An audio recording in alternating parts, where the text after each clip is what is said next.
Mirá vos. Ceci, Vamos.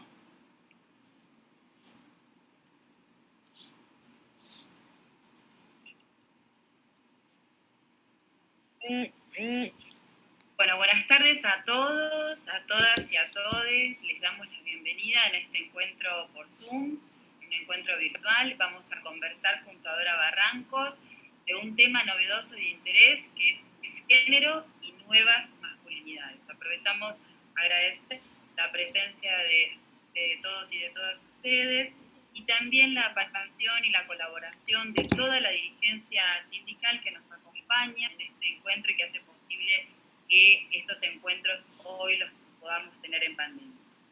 Nos acompaña la secretaria de la Mujer y la Familia, Gisela Capano, y el secretario gremial, Roberto Sequeira. Y bueno, en esta propuesta que hoy nos invita a interpelar una sociedad más justa, más equitativa, una sociedad menos violenta, cómo abordamos este cambio hacia la equidad, hacia la pluralidad en clave de género y con enfoque de derechos. En especial, cómo en ese contexto incorporamos a la organización gremial a la que pertenecemos, a ERI, con ese enfoque, ¿no? Entonces, bueno, por eso pensamos en Dora Barrancos como una mujer apasionada de la vida, una mujer optimista, una mujer política, militante, y también una mujer de la academia. Es historiadora, es socióloga, es investigadora. Bueno, muchas cosas más que me parece que podríamos estar en el de su currículum, viste, largo, y el corto podríamos estar 5 minutos más y la idea es poder escucharla. Así que bueno, bienvenida Dora Barrancos, y bueno, primero vamos a hacer una introducción con Gisela Capano, que te va a hacer un poco el marco y para este conversatorio, para este diálogo con Roberto que estuvieron viviendo con todos los compañeros y las compañeras, así que te damos la palabra a Gisela. Bueno, muchas gracias, Cecilia. Y bueno, aquí estamos, llegó el gran día, un placer, Dora, recibirla en nuestro espacio, hoy en nuestra casa virtual, que es AEGRI, pero lo importante es que estamos trabajando todos juntos para seguir adelante en todo lo que es la temática de género, e igualdad de oportunidades, y bueno, un poco la idea desde mi sector y de la comisión directiva en sí es de ahondar en estos temas, sensibilizar. En breve también vamos a tener la capacitación sobre Ley Micaela para todo lo que es el sindicato, y así poder seguir ampliando las redes para abordar estas temáticas. Bueno, género, hablamos todo el tiempo de género en la actualidad y parece que es cosa solamente de mujeres. ¿Es el género algo propio de las mujeres, Dora? Esta nueva perspectiva, ¿cómo involucra y cómo modifica en las nuevas relaciones sociales humanas? ¿Qué nos podés decir al respecto? Bueno, antes que nada, a todas, todos, todes, un abrazo grande, muchas gracias por haberme invitado a estas, ¿cómo decirle? Soirée se decía en el pasado, pero es un poco temprano, porque en realidad la soirée se hace un poco más tarde. Muchísimas gracias, porque sé que, bueno, hay una leve interrupción de tareas para este coloquio virtual que tenemos, ¿no? Y muchísimas gracias entonces a Cecilia, Gisela y a Roberto, que por sobre todo por habernos invitado con relación a estos temas. Primera cuestión, género es un concepto que se aceptó hacia el año, miren, hay un psiquiatra que usó alguna vez género en los años 60, de una manera un poco disonante, ¿no? Estaba participando en un congreso internacional en uno de los países nórdicos y ahí abordó de género desde una perspectiva muy singular. Género en algo que se percibía como disonante con las construcciones sexuales normalizadas. Fíjense ustedes cómo devino. Entonces él habló de géneros, en un estado precursor tal vez de lo que luego efectivamente tuvo cierta estandarización. Más adelante, en los años 70, sí, sobre todo las feministas desde ya, argumentaron momentos de gran, de gran aflujo de nuevas propuestas feministas. Los años 70 fueron años de mucha renovación de la agenda feminista, enorme renovación. El feminismo de los años 60, 70 para acá, que en general lo designamos como feminismo de la segunda ola, para hacer un corte con relación al feminismo inaugural, el feminismo de nuestras tatarabuelas probablemente, que emergieron en los cuadros de dolorosa omisión y sometimiento de las mujeres, ¿no? Particularmente en el siglo XIX, suspendo esto por acá, por eso ahí deviene un movimiento feminista a mediados del siglo XIX, que va a ir haciéndose más denso, va a ir incorporando mucho más militancia, y ese primer feminismo llega hasta, pongamos, terminada la Segunda Guerra Mundial. Hay ahí una suerte de cómo se estabilizan en todo el mundo ciertos derechos elementarios para las mujeres, como por ejemplo en casi todos los países, después de terminada la Segunda Guerra, van a avanzar sobre todo el derecho a sufragar. Entonces hay como una suerte de contentamiento, de disposición, de cierta amigabilidad de los contingentes femeninos respecto de las culturas del establishment, por así decir, patriarcal. Hasta que viene esa urgencia de los años 60 y 70. Esa urgencia de los años 60 y 70, a mí me gusta generalmente sintetizarla para que se tenga una idea, es que las mujeres, los contingentes feministas, que brotan a propósito de una serie de circunstancias contextuales, la guerra de Vietnam, los levantamientos anticoloniales en el mundo, las revoluciones cubanas, etc. El movimiento de la población negra en Estados Unidos, el movimiento hippie, todo eso hace la fragua de una renovación de las luchas feministas. Y ahí deviene entonces, me fui un poco lejos, pero es fundamental que se sepa que ahí deviene una nueva articulación de las mujeres con respecto a la propia noción sobre sus propios cuerpos. Parece mentira, pero es así. Una retomada de la significación del cuerpo. Una retomada de la autonomía sintomal del cuerpo, más allá de la anatomía. Una retomada, evidentemente, muy consternadora acerca de la suma de violencias a que estaba sometido los cuerpos femeninos. Por eso es tan alta el ensayo, la epistemología renovada de las feministas, que desde luego hay una serie enorme de textos muy gravitantes, hay una ruptura fundamental con el pasado feminista. Ahora hay teoría feminista, en el pasado había protesta feminista, ahora hay teoría feminista, hay una epistemología antipatriarcal. Y entonces ahí devino el uso, la mejor posibilidad de uso lingüístico para la palabra, para gender, que empezó a usarse, digo, una vez un psiquiatra lo había usado, después obviamente fue haciendo un magma el uso de gender, género. ¿Por qué? Para situar la constitución social de nuestro sistema sexo-género. La construcción social. ¿Por qué? Porque efectivamente, sin discurrir demasiado, porque no tenemos tanto tiempo, en realidad hay elementos biológicos que caracterizan un modo, una circunstancia que dice, condición femenina, al nacer dicen nena, nene, de una manera sintética dramática, el lenguaje dice nene, nena, es una expresión de lenguaje, de todos modos. Entonces, sin duda, habilitando ciertamente una base biológica, esas bases biológicas son mínimas en la diferencia respecto de la enorme diferencia social y cultural que existe entre la condición femenina y la masculina.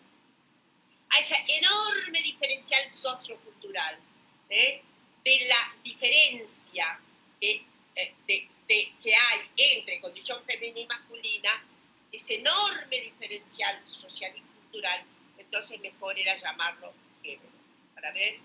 Y por eso todavía la gente que está contra derechos sostiene que lo ideal es llamar sexo. Sexo también debe leerse de manera social, porque todo este trámite pasa por un lenguaje, verbalización y escritura, desde luego.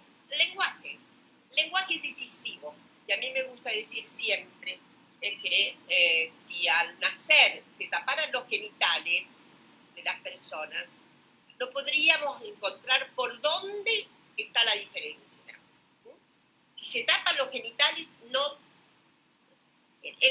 digamos, lo mismo pasaría en términos como las señoras mayores ahora nos producimos mucho, no se puede ver si las señoras de edad no nos produjéramos y las personas viejitas, varones y mujeres, tuvieran los mismos estándares culturales, ustedes van a ver que se deshacen gran parte de los diferenciales. Nada más cercano que ver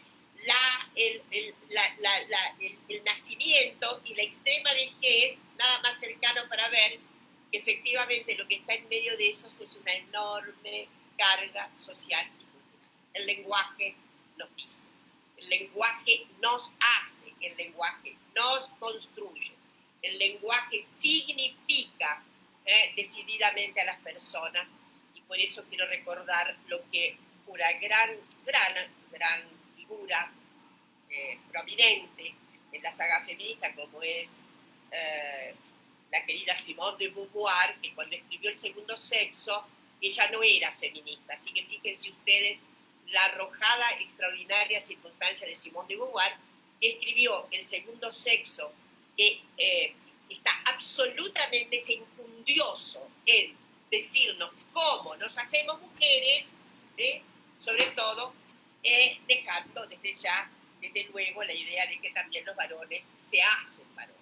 En suma, género es esa construcción social y cultural. Y género, en realidad, esas apreciaciones, esas cargas sociales, culturales, que devienen depósitos notables y que son construidos sobre todo por la repetición, obviamente, de ciertas arcadias, de ciertas expectativas, funciones que sobre todo arrancan, para mi gusto, las funciones diferenciales, sociales y culturales, arrancan con el nacimiento del patriarcado, y el patriarcado no tiene más de 7.000, 8.000 años.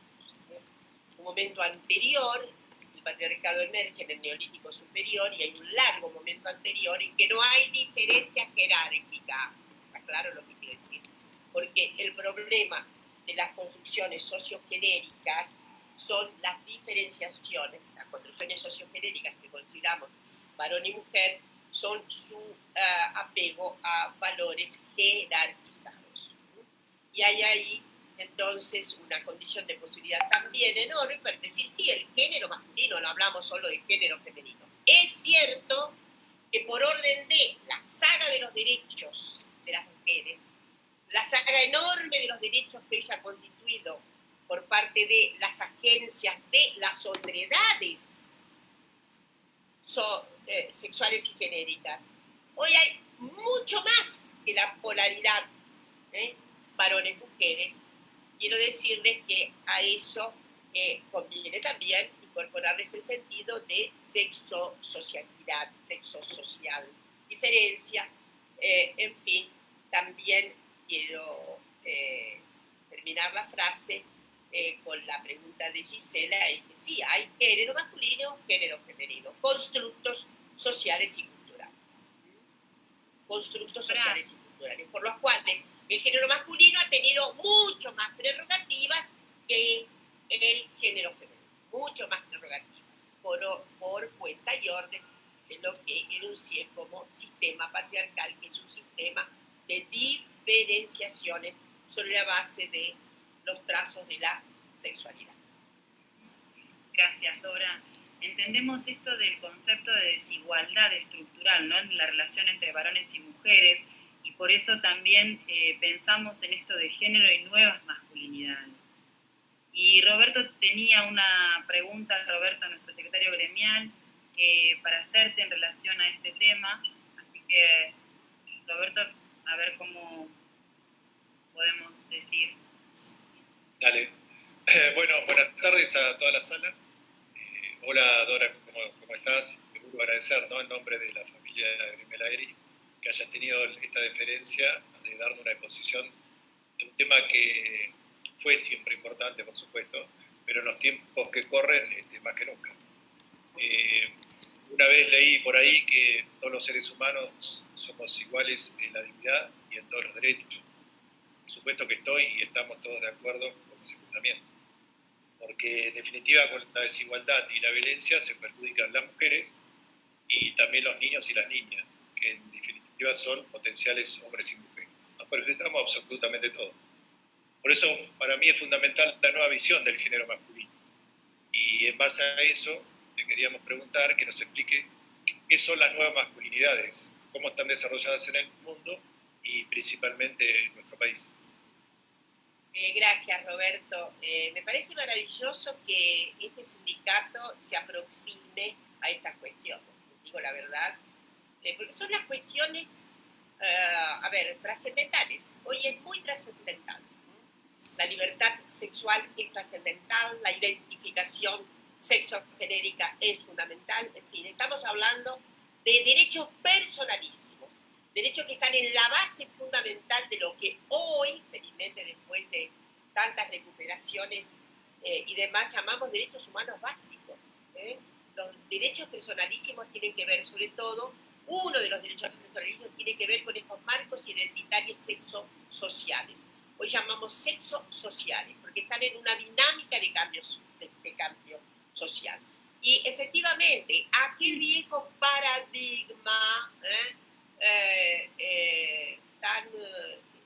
que parecía tan inconmovible del patriarcado, que emerge, ya les dije, el neolítico superior va para adelante, va para atrás, hay sociedades mucho más patriarcales que otras, hay momentos en las sociedades más patriarcales que otros.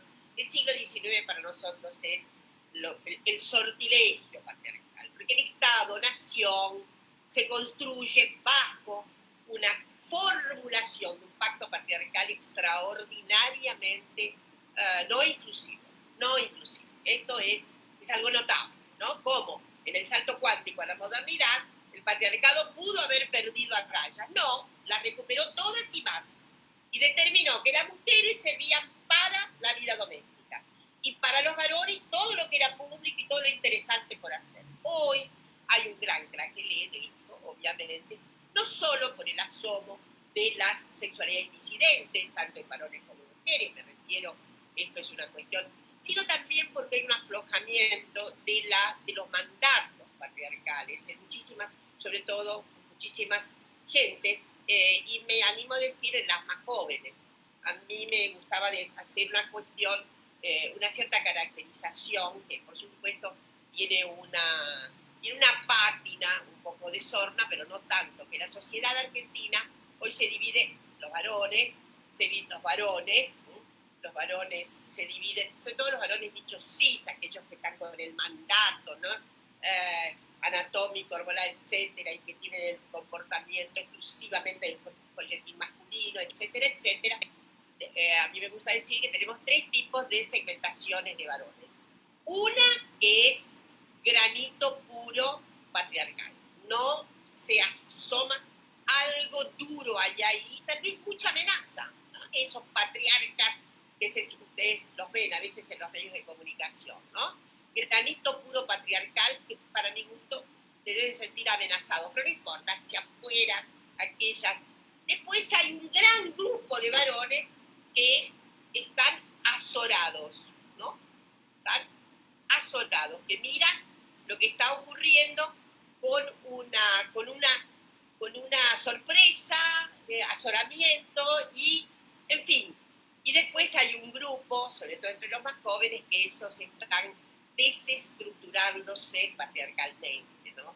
Son los que a menudo encontramos, y sobre todo gente muy joven, que le gusta decir soy un patriarca en deconstrucción, o soy un macho en deconstrucción, todo ese tipo de, digamos, de frases que a veces asoman en las presentaciones que hacen muchísimos varones. A mí me parece que las nuevas masculinidades, sí, por un lado tienen que ver, probablemente, reorientaciones de la sexualidad, pero no me refiero a esto. Me refiero sobre todo a ciertas perspectivas culturales en las nuevas masculinidades, más que en las perspectivas sexo orientadas. Digo, la perspectiva cultural, sacarse la tremenda mochila de obligaciones, de sentidos. Miren, hay algo que atravesaba mucho al patriarcado, felizmente ahora está en bastante craquelé, pero que todavía organiza algunos sentidos, sobre todo de los códigos penales. Miren, y es aquel sentido atribuido del honor masculino. El honor masculino se pierde cuando ella es la que fracasa, está claro, ¿no? Porque la verdad es que el tipo puede perder el honor de muchas maneras. Lo puede perder porque, qué sé yo, porque se jugó a los caballos y perdió, no. Pero el honor, tal como se concibe patriarcalmente en los códigos, en todo el código penal, que tiene muchísimos elementos sobrevivientes todavía, es el honor que le transfiere la inconducta de ella. Esa es una masculinidad absurda, no tiene asidero y no tiene sentido, no tiene porvenir, ¿no? Es decir, la otra masculinidad muy sobresaliente todavía es la masculinidad corriente que está en las actuaciones tremendas, deplorables y que llegan a situación de femicidio, como la idea de patrimonialidad del cuerpo de la otra. Es mía. El adueñamiento es mía. Hay por ahí un fallo, una sentencia muy interesante a raíz de un femicidio, un brutal femicidio con una niña de 12 años a la que un individuo violó y luego mató. Y el individuo, y los jueces tomaron exactamente lo que el individuo repetía. ¿Saben qué repetía? Cuando ya no tuvo más remedio que confesar, el tipo repetía como un latiguillo, porque era mía o de nadie. Se había arrogado la propiedad, así petrificada, cosificada, de la niñita, a la que después finalmente mató. Entonces, quiero decir, estas son evidentemente escenas, circunstancias de clímax, pero atención, hay que sacudirse todavía esa sinrazón que hay en la idea de una masculinidad que se hace vigorosa y fuerte con la entrañable idea de que el cuerpo femenino está construido para ellos. Entonces, y esto significa el cóncavo de todas las violencias que conocemos. Si hay algo, hay un telos, ¿no?, que origina esto, es esta idea del honor, por un lado, que está acompañada, tiene hoy otros aspectos, está mucho más atenuada que en el pasado, desde luego, 60 años atrás, comparado con este presente, lo que yo estoy retratando tiene todavía mucha hebra, tiene todavía mucha malla, y concordante con eso la idea de la patrimonialidad de los cuerpos femeninos, ¿no? Es decir, una chica que está vestida alegremente, que tiene, en fin, que hace lo que quiere con su vestido, y sin embargo, desde el punto de vista férreo de una masculinidad trasnochada, no podría ser de otra manera que para él. No podría ser de otra manera. No se compadece para nada esa masculinidad con la idea de autonomía definitiva de la otra. Y, en fin, esto es una cuestión que todavía hay que, me parece, burilar, sobre la cual que hay que burilar mucho. Las nuevas masculinidades que esperamos son masculinidades que efectivamente abdiquen de estas posiciones muy irracionales y muy, a mí me gusta decir, advertirles a los varones que construyeron Frankenstein. Han construido Frankenstein. Y ustedes saben lo que pasa con Frankenstein, ¿no? Entonces, está en la hora de darse cuenta de que hay que despojarse, sobre todo por lo irracional, por lo viciado en irracionalidad, y desde luego de una perspectiva mucho más existencial profunda, abrazar la idea de existencias en paridad, en igualdad. Nadie está hecho para nadie. Nadie está hecha para nadie. Entonces, esto me parece lo que debería transpirar, ¿no? Un buen sacudón de esa masculinidad irracional, que yo digo, es una masculinidad, y es una masculinidad, permítanme 2 minutos más, que cite a una gran ensayista, gran filósofa feminista, Celia Amorós. Ella utiliza elementos que también saca de Sartre, la metaestabilidad, en que hay un depósito de eso masculino que no se pregunta. Lo notable es que esa masculinidad a la que se adscribe, y desde luego hay un depósito de repeticiones que son nuestras familias, nuestros hogares, el sistema de sociabilidad educativo, todo todavía sigue insistiendo sobre eso. Entonces, pero lo que ella dice es notable, porque no es encontrable una configuración del masculino que se pregunta, ¿qué soy yo como hombre? ¿Qué soy yo como hombre? Eso no, salvo que haya una circunstancia filosófica. En cambio, para las mujeres que evidentemente todavía no constituimos una población en las mismas paridades, derechos y condiciones de posibilidad, etcétera, más allá de, sin embargo, eso es entendible y es aceptable y es deseable, ¿no? Que las mujeres se preguntan, ¿qué soy yo? ¿Qué soy yo? ¿Qué soy yo? Bueno, la verdad que sería bueno, en todo caso, como dice Celia Amorós, los varones no se preguntan sobre eso. Sería maravilloso que los varones se preguntaran sobre el sentido transhistórico de esa masculinidad que ya no tiene ninguna, no tiene ninguna adhesión ni lógica ni razonable, ¿no? Para los propios sujetos. Esta es la cuestión que esperamos de las nuevas masculinidades. Perfecto. Bueno, muchas gracias, Dora. Una amplia respuesta. Y bueno, nosotros vamos a hacer que esta charla también poder llevarla a nuestro gremio. Nosotros vamos en la senda sobre el tema de igualdad de género y luchar contra la violencia de género también, por supuesto, desde nuestra Secretaría de la Mujer, con toda la comisión directiva atrás, y vamos a tratar también que juntamente con el Ejecutivo poder que en nuestro ámbito de jurisdicción el género femenino esté bien protegido. Así que te agradecemos. Gracias, Roberto. Necesitamos simplemente cuando nos preguntan ¿qué quieren las feministas? Queremos dignidad, ¿no? Queremos que haya paridad, simplemente que es absurdo, no es, antiguamente se pensaba que era una lucha contra los varones, es ridículo, absolutamente ridículo, es una lucha contra el sistema patriarcal. El sistema patriarcal efectivamente deshumaniza a las mujeres, pero deshumaniza gravemente a los varones. Tienen que pensar eso.